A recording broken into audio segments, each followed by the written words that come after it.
ये है पाकिस्तान के एजुकेशन मिनिस्टर राणा तनवीर हुसैन, जिनके मुंह से एक यूनिवर्सिटी के इवेंट में गाली निकल जाती है। राणे तो हुक्मरान होते हैं, आप शुरू कर लिया आपने। अब आप अपने मन में कुछ गालियां सोच कर देखिए। मोस्टली ये गालियां फीमेल्स को टारगेट करती हैं,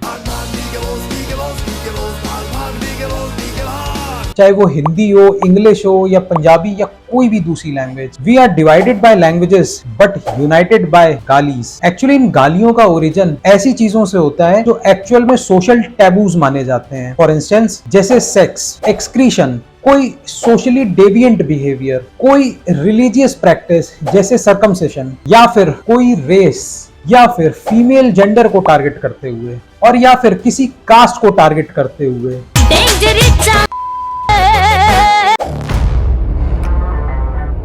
Tata institute of social sciences की एक्सपर्ट डॉक्टर लक्ष्मी लिंगम के अनुसार मोस्टली गालियां फीमेल जेनिटेलिया को रिफर करती हैं, और ये दिखाता है कि समाज कितना पेट्रियार्कल है और आदमी एक्चुअली औरत को एक प्रॉपर्टी की तरह समझता है। तो इसलिए माँ बहन की गाली देने का मतलब हुआ कि किसी की प्रॉपर्टी पे अटैक करना और एक मेल ईगो को हर्ट करना। और एक्चुअली ये गालियां सिर्फ लड़के ही नहीं देते हैं, इनफैक्ट लड़कियां भी देती हैं। ये सारे मिलके हमको पागल बना रहे मादर बच्चे, इतने फटीक है ये बड़े। कुछ रेयर केसेस में ये ऐसा पाया जाता है कि किसी लड़के की मर्दानगी को हर्ट करने के लिए उसे इम्पोर्टेंट या फिर छक्का या फिर नपुंसक बोल दिया जाए। देखिए, गालियां सिर्फ और सिर्फ एंगर या फ्रस्ट्रेशन में नहीं बोली जाती हैं। कई बार गालियां सिर्फ मौज मस्ती और तफरी में और एक सोशल और पीयर प्रेशर की वजह से भी दी जाती हैं। जैसे जब लड़के कहीं आउटिंग पे जाते हैं तो एक दूसरे को मजाक मस्ती में भी गालियों से रेफर करते हैं। स्पेशली जो कॉलेज के स्टूडेंट्स होते हैं वो हॉस्टल में काफी मस्ती करते हैं और गाली गलौज एक दूसरे से मजाक में करते हैं, और लड़कियां भी उसी तरीके से एक दूसरे को कहती हैं। तो वो इसलिए क्योंकि उन्हें भी मस्ती करनी होती है और कभी कभी कुछ पीयर प्रेशर भी होता है उनपे, और साथ में एक ये भी सोच होती है कि Why should boys have all the fun?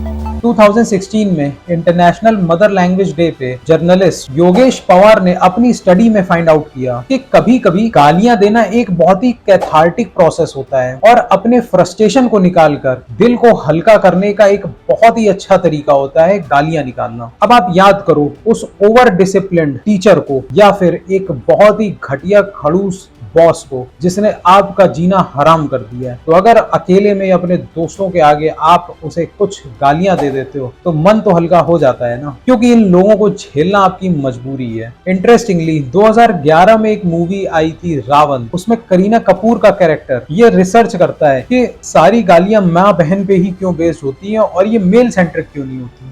तेरी माँ की, तेरी बहन की, हिंदुस्तान में हर गाली ऐसी क्यों होती है? तेरे भाई की, तेरे बाप की ऐसी क्यों नहीं? 2016 में श्रुति हसन ने एक नाम का वीडियो रिलीज किया था यूट्यूब पे, जिसमें उन्होंने इस वर्ड को रीडिफाइन करने की कोशिश करी थी। एक ऐसी लड़की होती है जो अपने बनाए टर्म्स और अपने बनाए रूल्स पे लाइफ जीना चाहती है। वैसे आपको बता दूं कि गाली गलौज करना एक कानूनन अपराध होता है। इंडियन पीनल कोड के सेक्शन 504 के तहत किसी पे गाली गलौज करने पे आपको 2 साल तक की सजा हो सकती है, और सेक्शन 294 के अनुसार अगर आप किसी मूवी या गाने में गाली गलौज का यूज करते हैं तो आपको 3 महीने तक की जेल हो सकती है। इनफैक्ट यो हनी सिंह के इस गाने को सुनिए।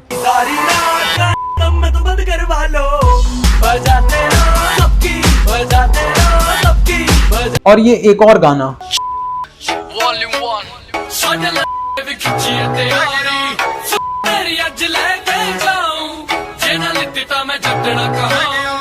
अब इन दोनों गानों पे हनी सिंह पे 294 सेक्शन के तहत और ऑब्सनिटी फैलाने की वजह से क्रिमिनल केसेस भी फाइल किए गए थे। बट आपको तो पता ही है कि हमारे यहाँ जुडिशरी कितना स्लो काम करती है, और इस वजह से उन्हें अभी तक कोई सजा नहीं मिली है इन गानों पे।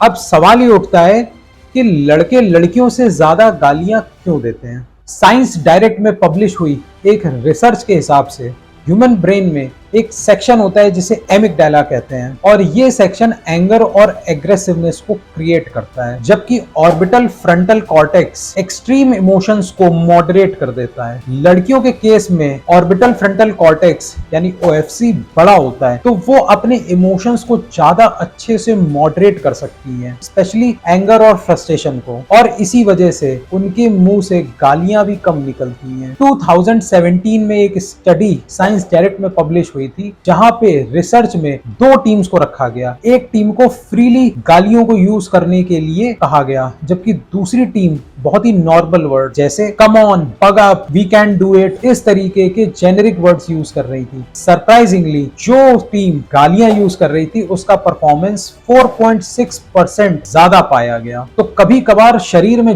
जोश भरने के लिए और एकदम आग लगा देने के लिए स्पोर्ट्स और एथलेटिक्स की दुनिया में गालियों को यूज करना पॉजिटिव माना जाता है, क्योंकि इससे इफिशियंसी इंप्रूव होती है। ब्रेन में लैंग्वेज की प्रोसेसिंग के लिए सेरेब्रल कॉर्टेक्स रिस्पॉन्सिबल होता है, और इनफैक्ट आपकी कॉग्निटिव स्किल्स का डायरेक्ट रिलेशन सेरेब्रल कॉर्टेक्स से होता है। अब जैसे मैं इस वीडियो को भी जब बना रहा हूँ तो मेरा ब्रेन तो काम कर रहा है, लेकिन ब्रेन में भी जो सेरेब्रल कॉर्टेक्स है सबसे ज्यादा वो काम कर रहा है, क्योंकि मैं आपको नॉलेज बेस्ड वीडियो दे रहा हूँ। लेकिन सरप्राइजिंगली जो गालियां होती हैं वो सेरेब्रल कॉर्टेक्स प्रोसेस नहीं करता है। इनफैक्ट ब्रेन का लिम्बिक सिस्टम जो इमोशंस की प्रोसेसिंग करता है वहीं से गालियां आती हैं। यानी कि गालियां आपकी लैंग्वेज से नहीं जुड़ी होती, बल्कि आपके इमोशन से जुड़ी हुई होती हैं। ठीक उसी तरह जैसे कि एक जानवर पे जब कोई अटैक होता है या वो कोई थ्रेट महसूस करता है तो वो अलग अलग तरीके की आवाजें निकालता है या चीखता है, उसी तरीके से इंसानों में जब कोई एक्सट्रीम इमोशन डेवलप होता है तब वो गालियां निकालता है। और इसीलिए मैंने शुरू में भी कहा था कि we are divided by languages but united by गालीज, क्योंकि गाली एक इमोशन होता है और इमोशन को वेंट आउट करने का तरीका होता है।